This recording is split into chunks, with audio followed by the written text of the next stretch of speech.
Hello, good afternoon. Thanks for joining this side event. I'm very glad to be with you today. I'm your moderator for the side event today. I'm Sébastien Paco from the European Commission. I'm Deputy Head of Unit on Climate Finance from the DG Clima, and I would like to start to thank our colleagues from DG NEAR for organizing this event. So today we will discuss a topic which is at the very core of today, of the COP28. This topic is about climate finance, and it's basically how do we intend to finance the climate transition. That's at the very core of the COP because the magnitude of the challenge is huge. We are talking about mobilizing several trillions every year, and for that we will need new tools, we will need creativity, and we will need expert advice. So I'm very glad that today we are joined with three excellent experts that I will introduce. We will start with Mrs. Sinda Metsi, former Deputy Prime Minister of Albania, member of the high-level expert group on sustainable finance. Mrs. Metsi, thanks a lot for being with us today. Then we'll have Mr. Sean Kidney, CEO and co-founder of the Climate Bond Initiative. Sean, thanks a lot for being with us again. It's always a pleasure. And finally, we have Mrs. Nancy Sage, EIB Chief Climate Expert, member of the high-level expert group on sustainable finance.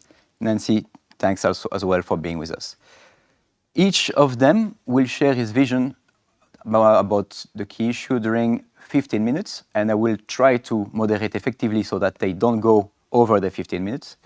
And they will explain how they intend to, or they would recommend to address this key issue.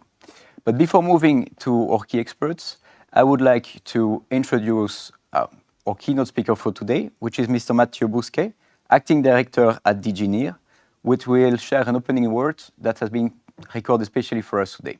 Thank you, Mathieu, for this word. Ladies and gentlemen, thank you for joining us online today. We are nearly at the end of the first week of negotiation at COP28. Today's theme set by the COP presidency is energy, industry, and just transition. We are all aware that there is an urgent need to implement ambitious environment, climate, and energy transition if we are to reach the objectives of the Paris Agreement collectively. To implement the Paris Agreement, on 1st December, countries together with the EU have taken a pledge to triple renewable energy and double energy efficiency globally by 2030. Yet, this investment will require massive financing.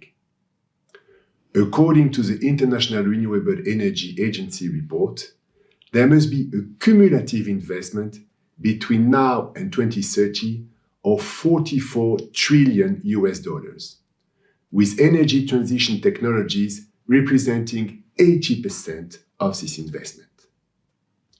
Without this financing, the world will likely continue to rely on polluting fossil fuels for power and will not achieve a fully green and just transition. The EU, with its member states, is the largest contributor of development aid towards the 2030 Sustainable Development Goals. In 2021, 23.04 billion euro of this aid was dedicated to climate finance. But development aid will never be enough. We need to mobilize the private sector to scale up sustainable finance and accelerate the global green and just transition. Our partner countries are showing great potential and eagerness to mobilize financing. Among others, Morocco, Ukraine, and Georgia have already first experiences with the green bonds from the corporate and the financial sector. Egypt and Serbia have launched inaugural sovereign issuances on the international markets, while Turkey and Armenia have issued local green finance frameworks and bonds. The Commission is supporting their efforts by mobilizing its financial guarantees of the EFSD+. It is necessary to develop innovative collaboration with the private sector to mobilize additional finance for sustainable investments, improve the regulatory frameworks, support the creation of strong pipelines of sustainable projects. In the past year, the European Commission has set up a high-level expert group to get advice on how to attract the private sector to invest in the green and just transition in developing and emerging partner countries. Its preliminary findings and recommendations were presented in Paris in June 2023 at the new Global Financing Pact. The high-level experts called for a new model for strategic engagement between the EU, partner countries, donors, and investors, and the scale-up of innovative financial instruments such as green and social bonds. Today's events bring together a mix of voices: politicians, financiers, and practitioners, including from this high-level expert group I was mentioning. Each one offering a unique perspective and experience in climate finance and just transitions. The green transition is not just a technological revolution, it is a societal transformation. Central to our reflection, we need to minimize existing and future inequalities linked to the transition. Thanks to the speakers for sharing their stories and their visions, and to all of you for joining in today's exciting discussions. I wish you all a successful event. Well, that's what I call setting the scene. I think you all get the keywords: massive investment, 44 trillion, private sector mobilization, partner countries engagement, green transition. And I'm sure you all get also the huge challenge that we all face to make sure that this transition will be not only effective, but just. So after this introduction, I'm extremely curious to turn to our keynote speakers, starting with Mrs. Messi. And she will share with us her ideas about how to bring about innovative and practical policy steps for the just green transition. Mrs. Messi, the floor is yours, and I'm all ears. Thank you, dear, and thank you for having me there. It's very important to talk about this topic, and as already was mentioned by the keynote speaker, we have been talking a lot about this theme, and especially about not simply the green transition, but for a just transition and social impact that all the financing happening from European Union, but elsewhere should happen. And I'm really thrilled to share my ideas or even my experiences in government in terms of view of public policy design mostly, because we have two other experts which can easily and perfectly cover the other part of view. So working with private and public partnership, or having in mind DAB and my colleague Nancy, which will cover exactly the financing or how to finance the green transition. I like very much these topics because we are talking about a lot about sustainability, about a green environment. It's very much important to include government as a leadership. I do believe that things will change, so change will happen. But how able are we to have on board the leadership from the top politicians, top government, be it in the central governance, but even in the local governance, that will prove us that we can bring the change faster. So in this perspective, I see it very much important to involve the leadership, central, local, subnational level as soon as possible. It's good that we are discussing this theme under the COP28 summit. And always I'm skeptical about these big summits when I don't hear or hear only pledges and commitments. I'd really love to see what happened during the last year from COP27 and COP28. And for the next COP, really this commitment are only commitment in the papers, on letters, or really are commitments that proved right and pledges that countries really, and not simply countries and government, but even SMEs and big corporations are doing in order to fulfill not only the Paris Agenda, but the Green Deal, the climate neutrality by 2050, and so on and so forth. In my opinion, as a former politician and deputy prime minister in my country, I would like to start with the inclusive policy design. So countries, with the help of European Commission or other international institutions, would really need to develop policies that consider the importance of environment, of fight against climate changes, and to deliver this in the diverse communities. It's very much important that these policies include the just transition. It's not the name just there, but I'm very eager and very passionate about seeing the inclusiveness in all the public policies, central and local level as well. A second thing what public policy can do is the impact assessment, be it social, but in all legislations and in all the strategies and policies that they are doing. Sometimes, and most of the cases, data are missing, and the politicians are taking decision, very fast because of political agenda, because the next elections are coming, and it's very much important to have certain data, because if you want to measure the impact, and if you don't have the data, you cannot say that I did something for the environment, I did something for the reduction of CO2 emission.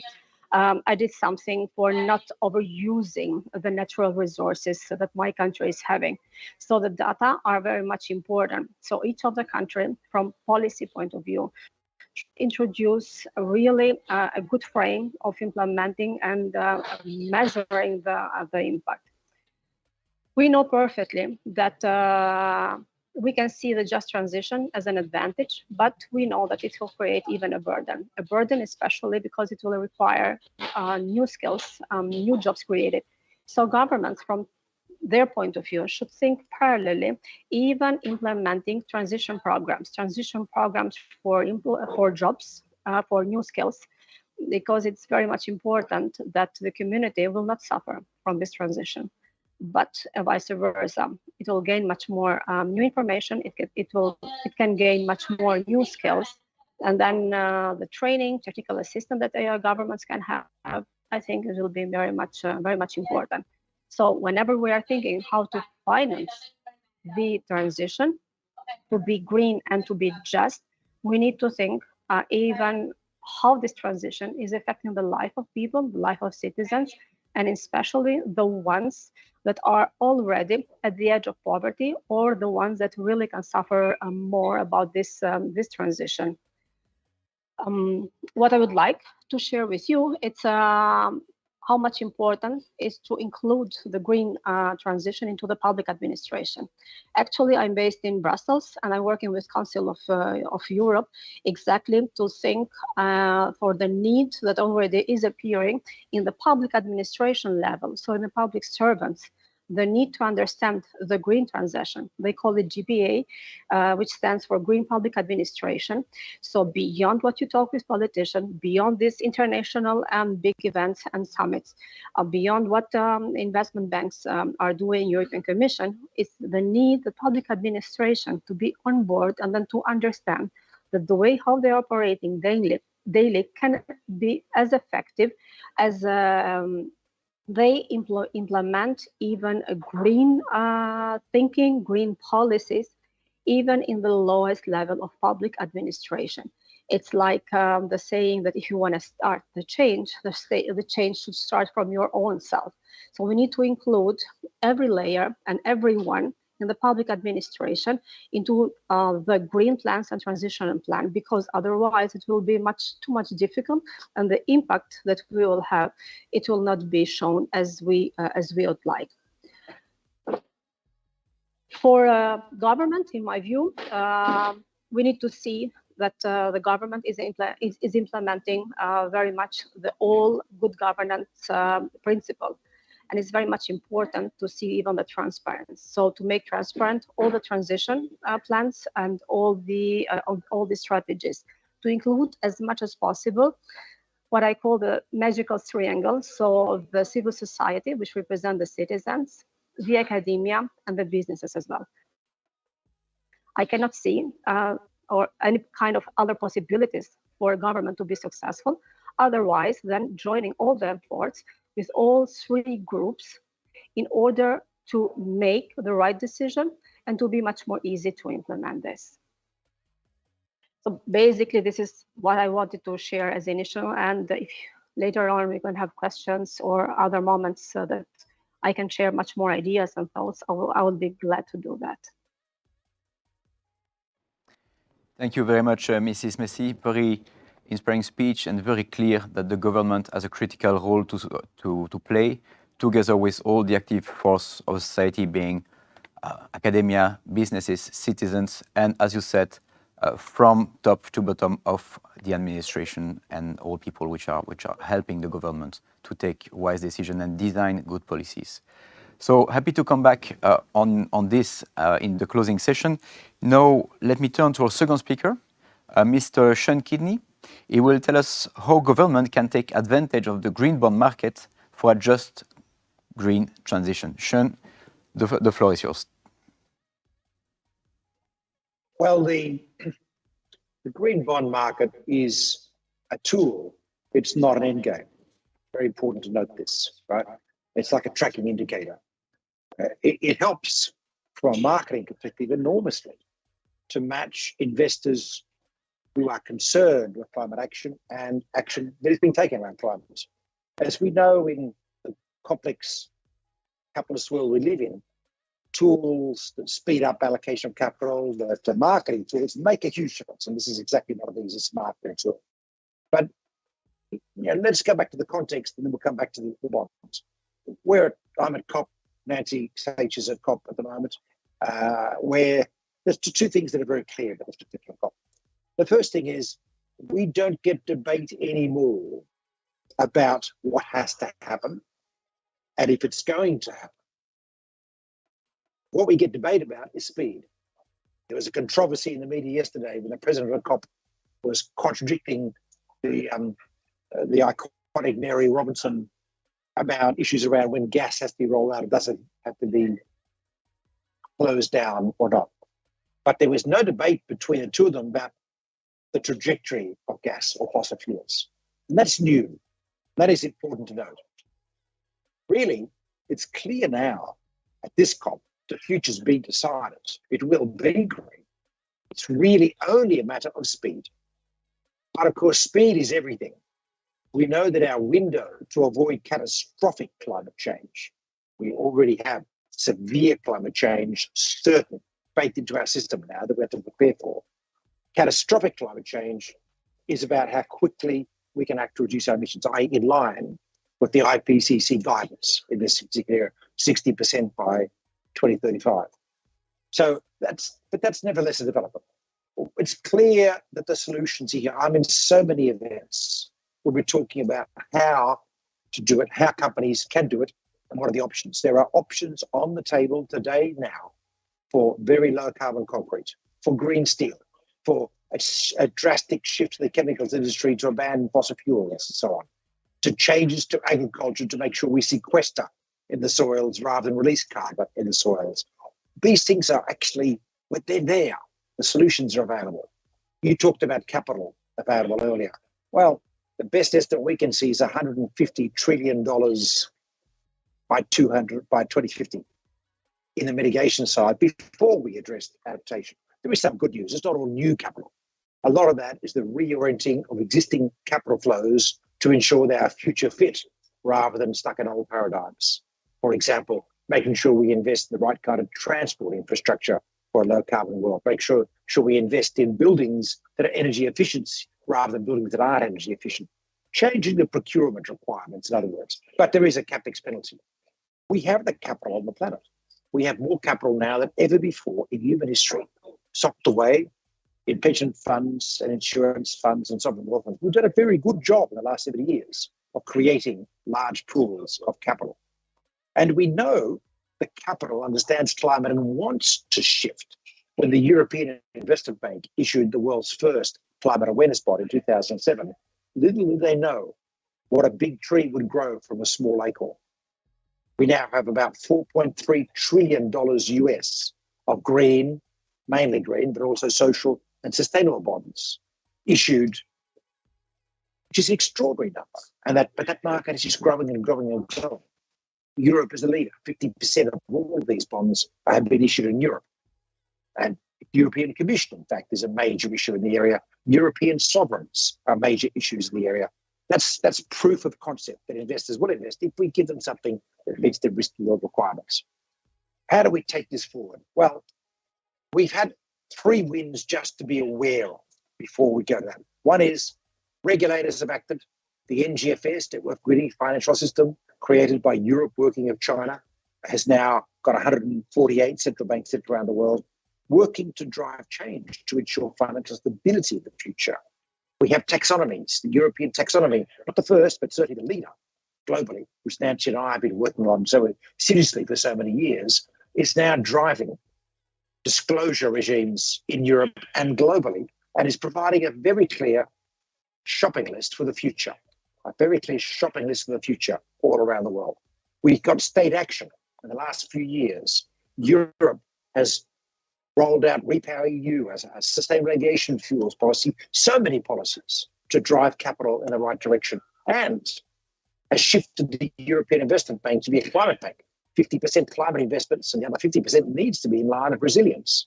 This is extreme. And the EBRD has done the same thing. State action has gone global with the Inflation Reduction Act, the Japanese Green Transformation Program, and actually programs in China as well. Third, there is now an absolute certainty amongst international investors that there is a tsunami of change happening in the global economy. The challenge now is how to pick winners and losers.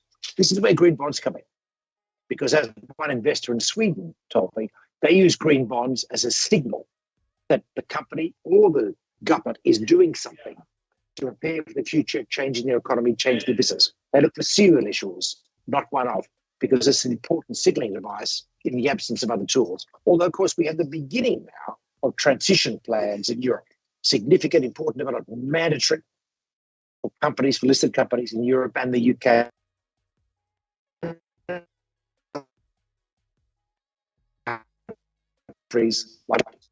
To make this work, we do need more guidance.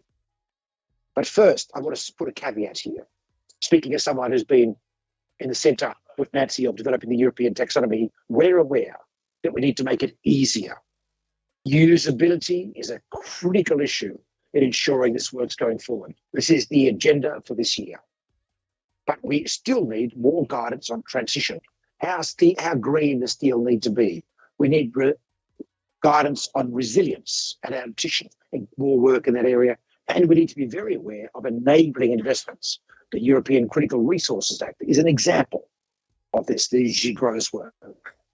We will need more support, even though it's growing enormously, to tilt the playing field to green, to ensure that we promote more green. That's what the European Investment Bank is. It's a device for tilting the playing field to green by allocating public capital to important green investments now. But there are many other measures we could take at a regulatory level, at a guarantee level, at the European Green Bonds Hub that's already been set up, by shifting our development finance institutions around. This year at COP, we saw an announcement by the CEOs of all the MDBs to work together to mobilise capital for climate action. We've seen announcements about making them much more nimble to crowd in private capital. These are examples of what we need. I'm going to say the third thing we need to finish up, and green bonds will flow from all this, is we need greater collaboration between government, finance and corporates to achieve this change. If I'm a steel company, I cannot make the transition to being low carbon quickly unless I get a few things sorted out. I will need a common playing field of regulation. I will also need some aggregation demand. For example, if Europe were to, let's just say, encourage all the major vehicle companies to shift to purchasing green steel over the next 10 years, that would provide an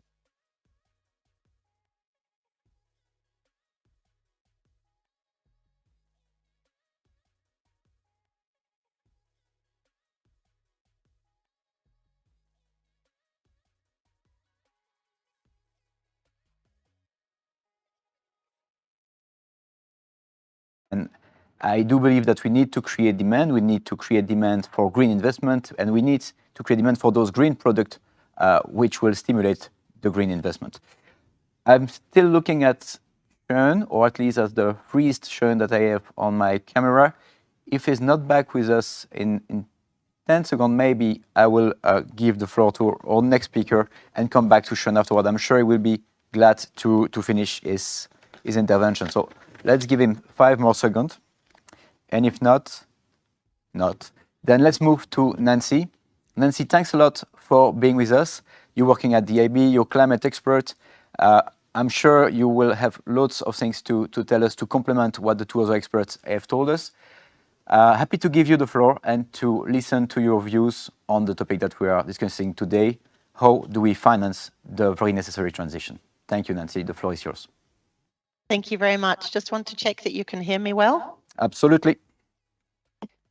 So thank you very much for inviting the European Investment Bank to join today. I am the bank's chief climate change expert. Should say I'm not a climate expert. I would like to be, but I'm not. I am a climate change expert. But what I also do is work a lot for the bank in sustainable finance agenda, from the original EU H-leg, where the bank was an observer, through the technical expert group, where I worked with Sean and many others, and then the platform, the EU platform, where the EIB is a permanent member. And I had the privilege the last 2 years of the platform to be one of the rapporteurs, and I led the group that published the extended taxonomy about transition, which includes green transition, wider transition, and just transition across the whole economy. So with these things in mind, I'm going to try and give you a little bit of a rundown of where I see the sustainable finance agenda supporting the green and just transition, and then a little bit more detail about what the bank is doing, particularly in just transition. So when we talk about sustainable finance, it's really important to remember that we're facing either a dual or triple emergency, depending on how you label it. So we have climate change. Obviously, we're here at the COP, but we're also facing a global environmental disaster. It's not just nature, it's also pollution. And we have to tackle all these things together, while at the same time delivering on the Sustainable Development Goals. And in many countries, progress is being lost on those because of the pandemic, because of the energy and food crisis, which is going on as well. So there's many things going on which are causing achievement of the goals more to be harder. And sustainable finance is really supposed to get us back on track. It's supposed to get us back on track for Paris in terms of the temperature goal, and the adaptation goal is supposed to get us back on track for biodiversity, so the global biodiversity goal, but also to address pollution and all the other sustainable development goal issues, particularly the social sustainable development goals. And this means that we actually have to be honest about the fact that we have not done enough yet. And we are really short of time. But there's a lot of very positive things going on, and sustainable finance is one of those things. It's not the only thing, but it is a very much part of this positive opportunity, if you like, for us to change the path that we're on. And it can do that by a number of ways. But I think that perhaps one of the things we have to really understand is the importance of 2030, the importance of the time we have left in this decade to 2030.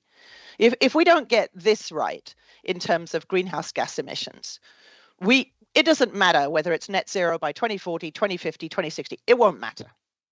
We have to get it right in this decade, or we pass tipping points, which will put us in a climate situation which will be not just, and it will certainly not be safe and healthy for people to live on this planet successfully and for us to hand on to the next generation. So fighting for the 1.5 degrees temperature goal is absolutely critical. But at the same time, as Sean said, we already are getting close to that in terms of the CO2 and other greenhouse gases that are in the atmosphere. And therefore, we all see, the impacts, whether it's slow change in the weather, sea level rise, or whether it's more extreme events. It's usually too much water, too little water where you're not expecting it, or when you're not expecting it. But either way, it's disrupting our economies already. And this is something, therefore, that we have to address right away. And I was super excited to see the announcement of the new task force today that's going to make progress on net zero policies, going on from the UN Secretary General's high-level expert group on non-state actors and their net zero plans. And one of the things I said was can we please remember to add the other part of Article 2.1c? Can we please remember to add adaptation and resilience in? It needs to be done at the same time. So, and at the bank, we've been addressing this through our Paris Alignment for Counterparties approach, which is not just about transition plans, it's also about resilience plans. So we screen our corporate clients in either for being high emitting or for operating in a context of high vulnerability to climate change, either their own operations or the impact they could have on others. And of course, sometimes you could have a company that's screened in for both. In all those cases, we require those plans are developed and made public. And that's part of what we are trying to do to support this effort.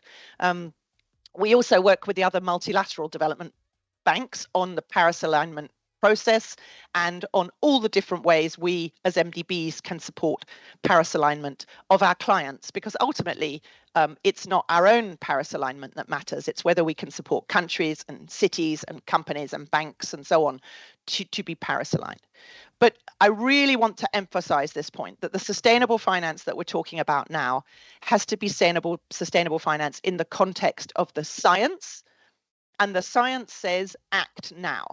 Not act next decade, or act, with the view that 2040 or 2050 means carry on for a really long time and then change suddenly at the end. That is not compatible with the temperature or the biodiversity goals, and it will not deliver the SDGs. So I would say that urgency that Sean mentioned is critical.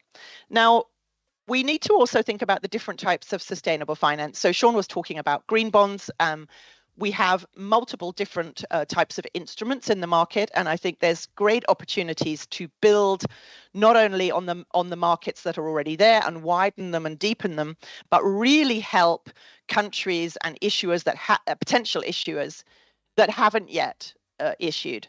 And to do that, you obviously need to support the issuers, but you also need to support the countries, the regulators, and so on in setting up the systems in their countries. And there's a lot of different policies that need to be introduced. That I heard a fantastic one this morning from Tanzania, where they changed their rules about the size of investments from retail investors to bring more retail investors into the purchasing of green bonds in their country. And it had a huge success. And not only, interestingly, did it massively increase the number of retail investors purchasing these green bonds, but the majority of them were women. So it was also bringing more women into the investments. Yep, I see Sean nodding. I can tell you the name of the person. It's really great at COP to meet people and hear these really interesting things. And this panel today is another opportunity for us to do that. And I think we forget that sometimes when we are concerned that the negotiations aren't going well. It's important to remember, I'm not talking about lobbying, I'm talking about people coming together who really understand, really want to exchange, meet their colleagues and put the ideas together so that we can accelerate what we're doing. Now, when we come beyond green to, if you like, the rest of the transition, this is work that the platform did that I was privileged to lead. We do need to accept that we must drive more finance towards green climate finance, biodiversity finance, depollution, circular economy. Of course we must. But we also need to think about a wider transition to bring entities to a state of being Paris aligned, even if they can't be green right now and maybe are not going to be green, but they can be greener. And the most important thing is they're not undermining the Paris goals. They're not undermining the biodiversity and other environmental goals. They shouldn't be doing significant harm to those goals. And importantly, of course, they must be operating within the context of robust social standards and social safeguards, because we're not helping the world if we're delivering on climate mitigation, for example, while taking away people's human rights. So this is absolutely vital part of sustainable finance. And whatever wording you use, whether you use do no significant harm and minimum safeguards like the EU taxonomy, or whether you talk about robust environmental and social standards, this is an issue which is about the confidence of investors. Investors are not worried about whether a wind farm is a wind farm. I think you'd find wind farms in every taxonomy that looks at green and climate. They're probably more likely to be concerned about, human rights, land ownership, safety in the construction, those kind of things. They want to know that they are investing in a wind farm that also isn't undermining other parts of the sustainable agenda. So now just turning to SMEs, as I do want to mention that, we must also think about the large part of the economy that isn't high emitting. The great majority of SMEs are actually in the service sector, often small businesses, and in many cases they are not emitting very much, but they are very much in need of sustainable finance to become greener and to become more resilient. And to do that in most developing countries, one of the first things that needs to be done is to really strengthen the banking system, because that's how most SMEs are financed. Now, obviously, there's fantastic, interesting and innovative equity funds, and absolutely we need more of those. But I would just say that doing the basics of really supporting banks in countries and having the regulatory framework for green lending to SMEs and really accelerating that and having public subsidies for things that really help to bring SMEs along on this green journey is super important. It may sound less sexy than green bonds, but it's actually really, really vital. And now we come to just transition. And to my mind, what we must think about is wider than simply the context of very high emitting industries that have to close down. We have to think about, even in industries where they can transition, and of course there are some industries like thermal coal mining that cannot, but there are industries, for example, like vehicle manufacturer that are already making a change towards electrification.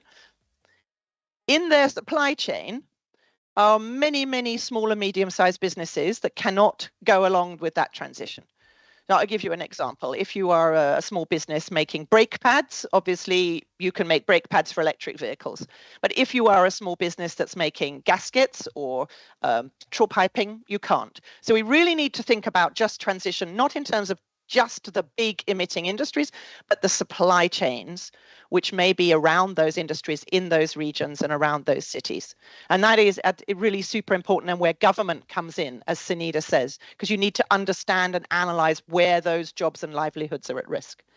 The bank has just launched here and had an event today at the COP about our new approach for just transition and just resilience outside the EU. And that is really acknowledging that there are livelihoods that are going to be under threat from climate change impacts where we may not be able to adapt. And therefore, we're going to need to support those communities to think about how those livelihoods need to change, how they need to perhaps do something different, how they need training and support, because not everybody is going to be able to adapt to the climate change impacts that are coming. And we need to think about those livelihoods and jobs that are at risk from transition, meaning the decarbonisation, but also from the physical risks. And I think I will stop there, except to say the last thing I want to say is public banks are here to support what is needed, to accelerate what is needed, obviously through the financing. And we started, as you said right at the beginning, with climate finance. And we have a target to do more than 50% green finance. Most of that is climate finance. We also have a target to do 15% adaptation of our climate finance.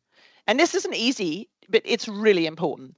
But we also have a job to lead by example, to show that things can be done. And that's why, for me, being part of the Climate Bank team here is really important. We're showing we stopped financing unabated fossil fuel power in 2019. It can be done, focusing on renewables, focusing on storage, focusing on energy efficiency. It is a business opportunity, and people can do it just like we have. And the last thing is advisory and support for all of our types of clients, public and private, to help them also accelerate this transition. Thank you. Thanks a lot, Nancy. And as you said, Sean is back with us, and I really would like to give him 5 more minutes to conclude his intervention. Sean, you left us in the middle of a sentence, which was extremely interesting, and it was about creating the demand for the product and creating the demand for the investment. So very glad if you can continue and go to the end of this idea in your speech. Thank you. Thanks. Just connection problems at the COP. I'm sorry, got the better of me. I was talking about steel. In steel. Of the Sean, can transition you turn your job we video need to off, do. maybe, so Yes. we can hear your sound? Let me try this. In the steel sector, it's the essence of what we have to do is to ensure that we can move in lockstep between enabling measures and what different corporations have to do and what finance has to do. In steel, they need offtake agreements. They need aggregated demand.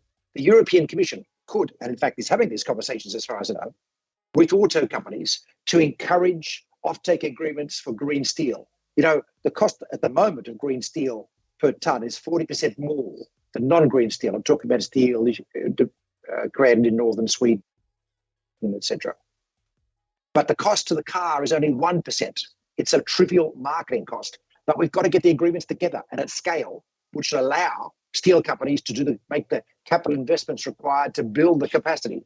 In every country, this issue of engineering large-scale offtake agreements, including, if necessary, sorting out competition law barriers that currently exist in some sectors, is essential. Now, that's an example of how industry and government and finance can and should work together to ensure rapid change, because we need rapid change. Corporations cannot do this by themselves. The government cannot do this by themselves.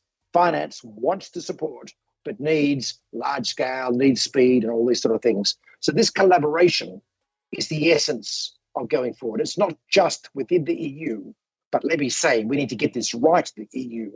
We need to ensure that the EU is a large market, a large and integrated, properly integrated market. We still have barriers, so that all our industries can get the market scale they need to make those capex investments. And we need a similar thing in the region.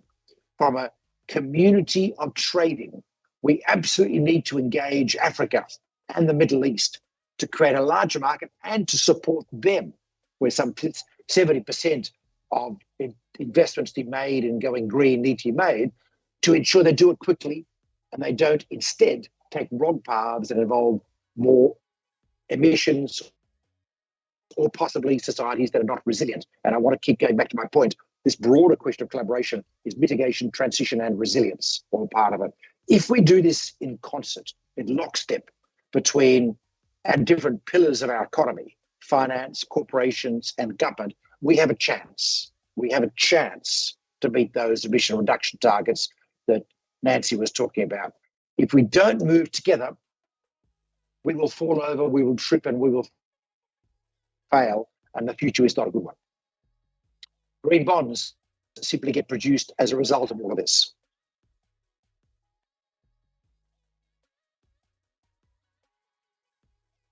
Thank you, Sean. I cannot see you, but should I understand that you conclude on these words? Yes, thanks. Excellent, and thank you very much, three of you, for all your good words and inspiring ideas. Hearing you, I just would like to start with one very basic question, and then I'm happy to look also at the Slido to see whether we have some questions from the audience. But my first question would be, we heard the three of you being quite optimistic on the fact that there is finance available, there is a menu of green project, green activities to be financed. My question is, how do we manage to also stop the brown at the same time? Because we can keep investing in green energy if the brown energy remains there, the emissions remains there. And unfortunately, many brown activities remain highly competitive. So how can we ensure not only an increase of the green, but a real transition from brown to green to make sure that we phase out what must be phased out and that it's replaced progressively by green? Very glad if you can all take maybe 1 minute or 30 seconds to share your spontaneous view on this question. Please, should I start maybe with Sean, as you are the last one to conclude, and then we can turn to Mrs. Metzi and then to our third speaker. Let me go second while I try and figure if I can improve my connection. Okay. Mrs. Metzi, would you like to take it from there? Yes, of course, and thank you for the question. I feel very much important. Maybe we are three of us very optimistic, but there is no way how to see the future. So the future can be seen only with optimism and with cooperation. And what we can do is like, we already mentioned the taxonomies, the policies in place. Not all the countries are having the taxonomies, or let's say an enabling environment or a path where the country should lead all the investments, be it public or even private capital. Thank you very much. Can I maybe turn to sorry? Would you like to complement? I just wanted, yes, Yeah, I just wanted to add something which I feel is very much important, is the public-private partnership. I see it very much important. If the government are having the infrastructure, they can improve the laws or have new laws or improve taxonomies. The private is there because they have the capital, they have the know-how, they have even the possibility to really invest, and together they can bring much more faster the change and the transition as well. Thank you. Public-private partnership indeed very, very important. Nancy, can I turn to you? Thank you. Please go ahead. Thank you. Well, yes. So for me, I wouldn't call it brown. In the platform, we came up with the idea of traffic lights. I think brown also is, first of all, obviously it's not the right term that we should use these days, but it's also confusing because we talk about greenfield and brownfield sites, and developing brownfield sites, redeveloping them might be a good thing to be doing. So we came up with traffic lights, which is a green investment, a green activity, a green product is one that's making a substantial contribution to environmental goals. And we said that the transition to stay at a performance level that's above do no significant harm and continue to improve, even if you cannot at the moment get to green, is also an important sustainable investment. But that means two things. And I think that this is something that needs to happen if we're to remain positive. One, we need to really establish what is this level of performance that's needed to be compatible with the scientific goals. By when? Because it is not just any old improvement at any old time. It's very ambitious improvements, and it depends on the sector and the starting point. But what we have to do is make sure that transition finance incentivizes the change. It doesn't punish the starting point, but the finance flows. But the flip side of that is a plan is no good if it's just a plan. So there has to be also delivery on those plans, and there has to be monitoring and reporting so that investors can see that that's actually happening. I think if we can do that, that is really important. But we also need to understand, and this is something that I hear over and over, we talk a lot about net zero and carbon neutral. That's where our whole economy has to get to. That's where the whole world has to get to. Some sectors actually need to become effectively zero carbon. And that's because there will always be emissions from other things. There will always be cows burping. There will always be decomposting vegetation in lakes, which gives off methane. You know, there's natural releases of greenhouse gas. That we need to reach a balance point, but it doesn't mean that every sector can just carry on to a point where they're sort of compensating and offsetting. So we need to get out of that loop and focus on actually decarbonizing. And we also need to focus on how can we support countries that have these massive carbon sinks. How can we, the developed world, help value those and incentivize and give those countries the finance to maintain them and hopefully improve the carbon sinks that they have in their country. I think if we can do that, it's really important. And really, there's a lot of opportunity. But to be perfectly honest, we also need to be clear about the things that are not part of this transition. And the science is clear. We cannot have any new fossil fuel extraction. Is that fair to countries that haven't had this opportunity yet? No, it's not. But climate change isn't fair. And we need to therefore think how we deal with that unfairness. But that's the reality of it. We need to move away from all fossil fuels. I'm not saying overnight, but the transition has to be to move ambitiously and urgently away from them. They are not part of the transition solution. They may be on the path, but ultimately we need to wean ourselves off them. Thank you, Nancy. And I think the challenge is very clear. I will give the word to Sean, but indeed, how do we create the incentive? And I think the word incentive will be absolutely key in the next years, including for transition plan, but not only? How do you create the incentive to invest in grid, but also disinvest in fossil fuel, which remains on short term at least extremely profitable for investors? Sean, turning to you. The disincentive will happen when we can do the positive stuff. And conversations I'm having in Japan, for example, they are wanting to transition quickly, but they're uncomfortable with dropping fossil fuel because of energy security reasons, like in Europe. And they want to have confidence that they can shift rapidly to renewable energy. They're looking for ideas, for proposals, for policy suggestions, and so on to see what they can do. Every country's in this position. We have to have confidence in the positive outcome to keep the lights on before we can shut down what needs to be shut down. So there's some work to be done here. But the one I'd pick up about Nancy's point is, one, most importantly, channel the science. It's been 30 years we've been being told by our climate scientists to act. We have failed to act despite the advice we have got consistently every year. Hasn't actually changed.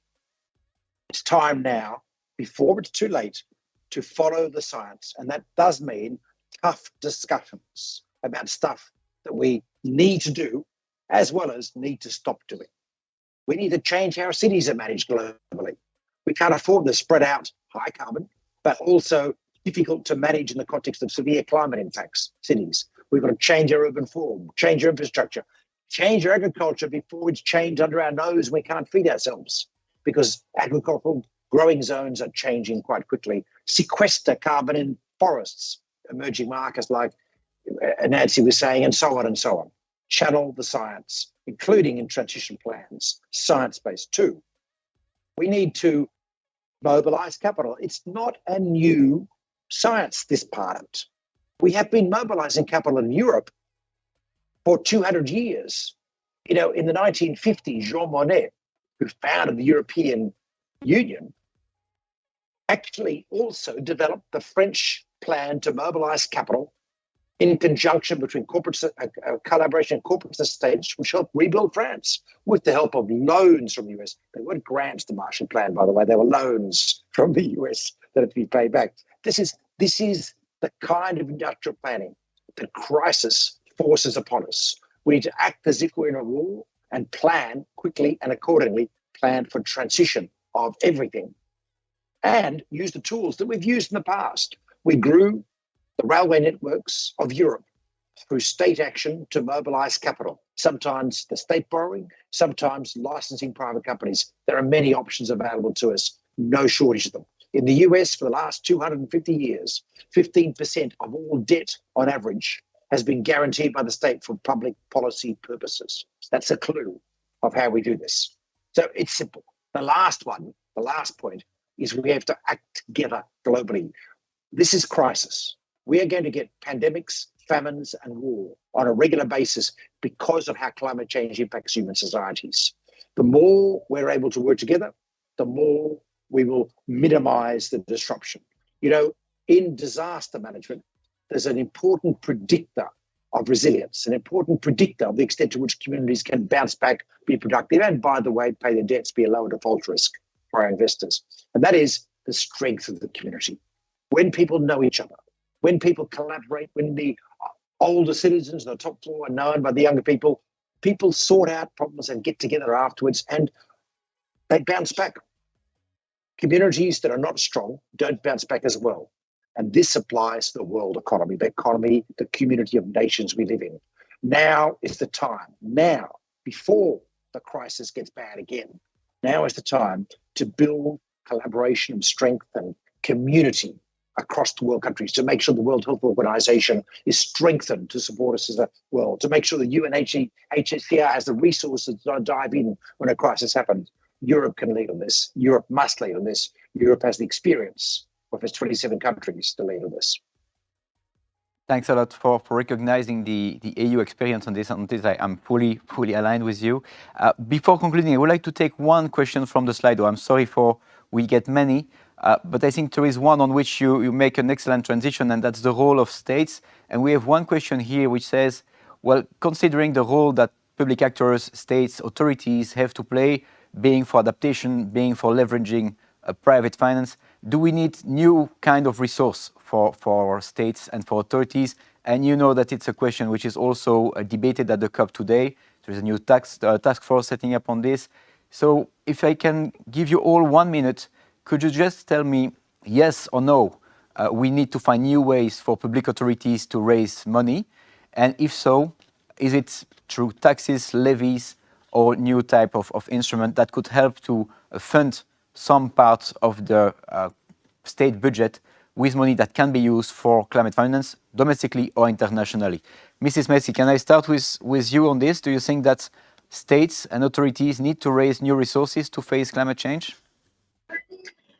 It's a well-known fact that only with public money, so with the budget, you cannot achieve sustainable development goals. So neither you can achieve even the climate transition. It's very much important, the cooperation with public capital as well. This is the most important thing. The second, I saw even a question in the panel. It's very much that the politicians and the governments don't need or should not use the green as part of their simply political agenda, because I feel, or I have the fear, that the greenish thing it's becoming much more, let's say, a political agenda, really, rather than a thing that implies all the sustainability, sustainable finance, greening, and transition. So we need to be even careful of that, how we are using and for what purpose is going to be used. And definitely the only tool that the governments are having in their own hands, it's like the progressive taxation, so new way of taxation, funding, green procurement, green budgeting. So they need to put all these elements into the way how they collect taxes, what kind of taxes are they collecting, how they promote or create incentives via even taxation about, call it whatever colors you want. Okay, I like the green, city lights, let's say coloring, but if you want to promote green, then definitely you create incentives to invest in green, starting from your own doing in public administration, starting from the budgeting, and for sure in public procurement or in public works. We know globally, 22% of all the expenditures are coming from the state budget. So if the state is not thinking in terms of how much sustainable I'm doing my investments, starting from reconstruction, rebuilding, constructing of the roads, and so on and so forth, then they're not showing properly example even for the others and for the companies as well. So, yeah. Thanks. And we still have 3 minutes. I would like to give one to Sean because I think he has 2 minutes battery. So we're sure that he's with us for 2 more minutes. And then, so please go ahead. Let's use the time we have. 1 minute for you, 1 minute for Nancy, and then I conclude. I found a cable, so I'm okay. But clearly, if we're going to make this change, we need to do everything we possibly can that politics will allow us to do. But let's not make this too difficult for ourselves. We can mobilize capital without slugging taxpayers if we bring in the right regulatory support. By banning incandescent light bulbs in Europe many years ago, we made LED light bulbs very profitable for the likes of Philips. That was a simple non-cost measure in terms of government taxation. It led to lower cost electricity in effect for citizens of the EU, et cetera, et cetera. We can take steps along these lines. If we aggregate demand for green steel, we can drive down the cost very quickly because it's driven by scale. And that will actually simply replace existing steel. There's a lot that we can do, does not require increasing the tax take and should not require increasing the tax take. I'm a big fan of fiscally efficient measures to achieve this change. But we have as an economy that is tilted towards fossil fuels with subsidies all over the place. We at least need to reconvene those, recalibrate those towards green. That we can do without necessarily increasing the net cost, but changing the nature of allocations. That is a minimum. We need to make sure that all our procurement requirements are in line of what the future is that we have to build, not with the past. We need to make sure things like the European Union's buildings are very energy efficient. They are not. They're terrible. This is a simple thing that we can do. require tenants to deliver buildings that meet the standards we want our citizens to meet, Thanks, etc., etc. Sean. There's so much we can do without money. I will have to stop you here to give 1 minute to Nancy, but thanks a lot. The message is super clear. We need incentive. We need to use the regulatory power to turn the market. Thank you very much. Nancy, please, you can conclude. So yes, well, what I would say is we need to really move subsidies. We need to really focus on where governments can get out of their old habits, shall we say, of having subsidies on certain types of activities which are fossil fuel based, and really think where could those subsidies accelerate the take up, for example, of better storage systems, so that we can rely more on renewable energy.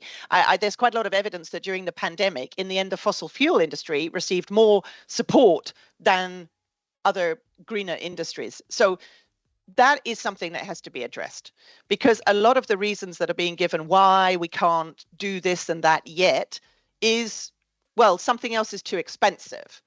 But then let's put the subsidies on that. I heard from a very important car supplier that they can supply the full interior of cars in Europe with recycled plastic. It's 20% more expensive than new plastic. And at the moment, none of the manufacturers are that interested in it because it's too expensive. So this is where we need to really think, okay, how can we, like the light bulbs, have a change of a government policy that massively accelerates a change to more circular, lower carbon, and so on. And this is really important, without the extra cost falling on people, at least not on the average person, because otherwise these things will be pushed back too much. It needs to be acceptable to people with all the other things that they have to deal with right now. And the other thing I would say is, my last wish would be for really climate risk and vulnerability assessments to be effectively imposed by governments on all infrastructure, all buildings, and so on, so that we at least start building new things now which are much more resilient to climate change. We still have the stock we have to deal with, but if we stopped building things, you know, in floodplains that aren't resilient, we'd be helping ourselves, and then we could do the same thing to support developing countries with that and provide subsidies there. Thanks. And I'm sorry for stopping you here, the three of you, because I think you could keep talking about this fascinating topic for the next 2 hours. We unfortunately have to conclude, and I have not even 1 second because we have 2 minutes too late. Give me 3 seconds to conclude in 3 words that I hope capture a bit what we discussed today. And the first one would be urgency to act, because we want to act along with what the science tells us. We don't even have 10 years, we have 7 years by 2030, and this is absolutely critical to make the change now. After that, some elements will just be too late to catch up with. Second element, we have to do it together, and it needs to be just. And when I say together, it's a comprehensive transition that will bring along all the sides of the economy, every sectors, everyone across the supply chain. We think about the SMEs, we think about people impacted, but together also means together across geographies. So the EU can set the example, but should not move without its partners, starting with Africa. We have to create, as Sean said, a broader market where the green can flow with investment beyond boundaries. And to conclude, let's conclude on an optimistic word. The money is there. It's just about mobilizing it. And for that, let's look at the past. Let's look at what we have done best, creating the regulatory conditions for money to flow through the right set of incentive. Today, we had plenty of examples saying that the technology is there, the products are there. It's just about driving the demand for those products in the right way, while not creating additional inflation. So I leave you on those 3 points and maybe on this challenge as well. Thank you very much to the audience. Thank you to our 3 speakers. It was great interacting with you today. Very interactive discussions, great ideas. Thank you for the organization to DG NIR, and have a very good COP for all people in Dubai, in Brussels, and across the planet. Thank you all, and bye-bye.